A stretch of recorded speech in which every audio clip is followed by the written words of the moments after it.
My name is Steve Hullfish, and I am an editor and a colorist. What I want to do is show you a little bit on how to use scopes in color correction. Here's an image of a guy. This is from a movie called Blue Like Jazz, shot in Portland, Oregon, and by a friend of mine, Steve Taylor. I've never been on the Portland Metro, whatever they call it, the MAX train, but you have to be able to make some assumptions in your head as a colorist. If this is public transportation, what color is this wall? Gray or beige? I'm gonna guess that that is a gray wall. I might be wrong, might be a beige wall, but I'm gonna guess that it's gray. I'm looking at a couple of things. I'm looking at, he's got a pea coat on. It's probably not dark blue. If it's dark blue, I'm gonna screw up the color correction. I'm guessing that by the type of coat this is, that this is black. Well, where is this coat in this waveform? The coat's right there, and right there. Notice how lifted it is, so this image is pretty washed out. So if I want to fix this, I'm going to go into my master. I'm going to do almost all this stuff in curves, but honestly, you can do it anywhere. So now I've got my red channel to black, my green channel to black, and my blue channel is slightly lifted still. So I'm going to go and adjust my blue channel. I'm going to pull my blue channel down even more. And notice everything I do in color correction is like focusing a camera. If I got a manual focus camera and I point it and I look at you and it looks like it's in focus, do I just take the picture? No, you go a little this way, you go a little that way, right? Always. So color correction is the same way. You always want to go, let's see, can I go that far? No, I can't. I'm going to bring it back a little bit. Should I go under? Maybe not. And you kind of focus everything like a camera. This black coat is now, there it is, and there it is. All the levels between red, green, and blue are even. And if you have even amounts of red, green, and blue, that means you have either black, gray, or white. So this is a black coat now. You'll see a little difference up here. The contrast is improved.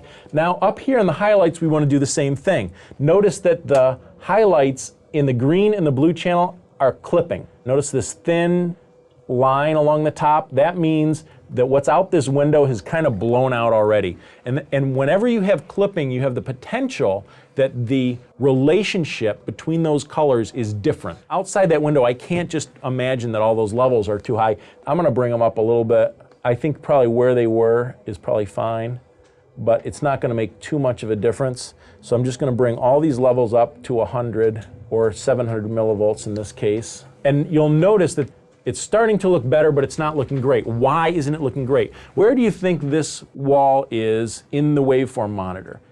Like 50% gray. It's not super white, so it can't be up here, and it's not black, so it can't be down here, so it must be somewhere in the middle. I'm guessing this little W shape, that is that wall, because I don't know what else it could be. If this was a gray wall, all these would have to be the same height, right? And if it was a beige wall, beige is kind of a reddish yellow with not a lot of saturation to it. And if it's reddish yellow, that means this should be the highest of the channels instead of the lowest. So either these three should all be equal, or if anything, they should go almost in the exact opposite direction they're going now. It should be red to slightly green, and probably blue should be the lowest by a little bit. We're going to try to make all these three the same height. This little shape is at 350. It's halfway from the top to the bottom. So on my curve, I'm going to grab a point halfway from the bottom to the top and lifting it to match the others. I might grab blue and pull it down a little bit. By looking at the waveform monitor, I can tell that I have this wall at a perfect gray. And look what it did to his face and the color correction of his skin tones. That's where we started from, and that's where we are now. So much, much better. And now the only bad thing about my color correction is I happen to know the storyline behind this, and the guy's really depressed and his girlfriend doesn't like him and he's trying to figure out if there's a God or not, and his bicycle just got stolen. And so this is actually probably much better color correction for a guy in that shape than what I just did, but I'm trying to make it look good, right? Let's work on this image. This is an image from a feature film, and it's really green. So what I'm going to do here is, instead of looking at the RGB parade, I'm going to look at the vector scope. The way the vector scope works, is, if you don't know, is that the colors around the outside show you the hue of something, and the closer it is to the middle is kind of a null color. Anything that doesn't have any color to it is near the middle. Black and white are both laid over each other in the middle of the vector scope. So you can't tell the difference between black and white on a vector scope. They're identical. So there's this light here. It's very saturated, very high in value, and it goes way up here. So that is probably that light. And his skin tones are in there someplace, believe it or not, but I don't know where the heck they are. What I want to do is I want to figure out black and white. Now there is a really cool thing on Tektronix scopes. They came up with this thing called Luma qualified vectors, and it's really, really a powerful tool, especially if you like using trackballs. Then this is really super, super handy. I just explained what a vector scope was. It basically shows you color. The brighter colors go out to the edges. The less saturated colors are in towards the middle, and you can tell the hue of things by how they go around the circle. Well, a Luma qualified vector simply allows you, the operator, you get to pick what Luma value, like how bright something is in the image. I only want to see some of the Luma of the picture in the vector scope. So for me, on these, I'm going to just change these really quick, show you how easy this is to do. I'm going to turn off the gain so you can see that these things are really vector scopes. My preset has gain on it because I always want to be able to see the middle of the vector scope when I'm using these things, but I'm trying to show you guys, oh yeah, they're just vector scopes. So here's like a nightmare scene, just a total like a rock and roll concert. This guy's the Pope, and I've got my Luma qualified vectors. Notice how kind of clean and simple they are. If I turn Luma qualified vector off so that it's a standard vector scope, notice what happens to the trace. Now it's just a gigantic ball of like, what the heck is in there? I can't even tell what black and white and any of that stuff is. I'm going to turn it back on so I can explain this a little better. You can see what would happen if we were looking at a regular vector scope, right? Tons of information. When you are color correcting, you're balancing what? Shadows, midtones, and highlights, right? And really the center, the crux of any of the balancing you have to do is really in the shadows and the highlight. So remember what I said, black and white is the middle of the vector scope, right? Well, before I had that gigantic blob of color, there's no way I could tell what the middle is. What the Luma qualified vectors allow me to do is specifically state all I want to see in the vector scope is the lowest whatever percent. For me, I chose 10%. So this is about the darkest 10%. All I'm seeing out of this entire image down here is just the darkest 10%. And all I'm seeing over here is just the whitest 10%. This is showing me the range that I'm looking at. So this is telling from -0 to about 80 on a scale of 700. So this is showing me the top 10%, and this is showing me the bottom 10%. And you can see that the middle of these things is just about perfect, and it does look like a balanced image. But if I really wanted to balance this, I can go into my shadows, and I can move this around. See how I can kind of slide this around? And when I get it into the middle, I've got a balanced image. A lot of times when you're using these color wheels, it's much easier to look at a vector scope, right? They're the same shape, right? It makes sense. And it's much easier to use curves or levels, and it's much easier to take those sliders and look at the RGB parade waveform monitor. When you're adjusting those, it's so easy. You know, I want to adjust the bottom of my red channel. I just grab the red control and pull it down. And I want to do the green channel, I just pull that down to there.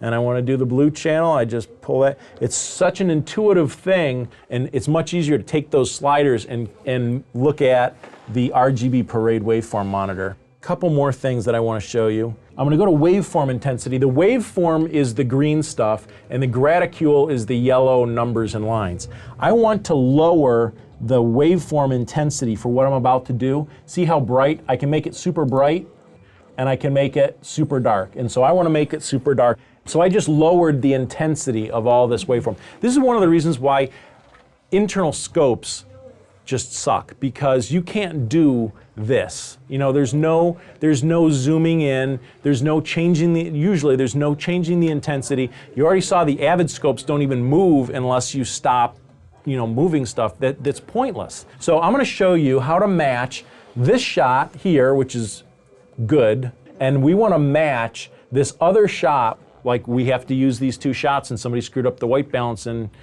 fix it and post it, right? We've never heard that before. So this is the trace of this image. This is the color of the hands up here. One of the things that Terry pointed out in one of my books is this angle that you always see in flesh tones.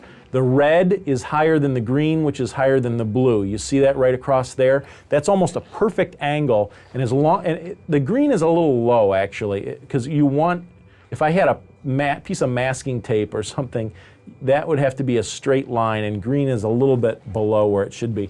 I'm not going to mess with it at this moment, but that's the hand. That's the color of the hands. So what I'm going to do is I'm going to freeze this trace in the waveform monitor. And when I do, notice the trace, wow, the intensity of it pops up. So I lowered the intensity of the trace because I knew this was going to happen. When you hit capture, what happens is this gold, notice before it was green, now it's gold. Gold is the freeze of the trace, and green is still live. So now if I move my timeline to the blue shot, you can see that I have my gold freezing trace against my green live trace. What good does that do? Well, now if I match the traces, then the shot will match. So all I have to do is say, okay, I'm going to bring my reds up. What I'm trying to do is match this shape here with this shape down here. So I'm going to pull that down, like, that probably should belong in there actually. I probably want to take that to there, and then I'm going to take my highlights, my red up. Remember, this is a blue shot to begin with. I'm basically trying to get the shape. Notice the shape is a lot better. This is in the red channel, this is much closer than it was. The green channel is pretty much on. I'm just focusing it up and down a little bit. Something like that. That looks good. I'm going to focus the top of the image just up. So that sits about there. Now I'm going to focus the blue. I'm going to get my blue channel. Remember, this was very blue to begin with. So I'm going to pull that down. Oh, it's starting to flatten it out down there. And then see how high my green trace is? I need to get that way down there. And if you look at my match, it's pretty much dead nuts on. I didn't even look at the image. All I looked at was the waveform monitor, and I got a perfect match. So that's pretty cool. And you think, oh, well, that's easy because it's the same shot. What if it's not the same shot? Like if you shot in this room and you've got two different cameras, the walls are going to be in both shots. Even if the majority of the shot is a different person or the person from a different angle, you're going to see that wall. And if you see the wall in one shot and you can figure out where it is in the waveform monitor, in the RGB waveform monitor, and you've got another shot that doesn't match, but you can see the wall, you can go, all I have to do is get the walls to match in red, green, and blue, and if they match in red, green, and blue, the shot matches. So that is a great use of the RGB parade and the capture function. I kind of ran out of time. Hopefully it gave you some good tips, and that's it. Thanks, everybody.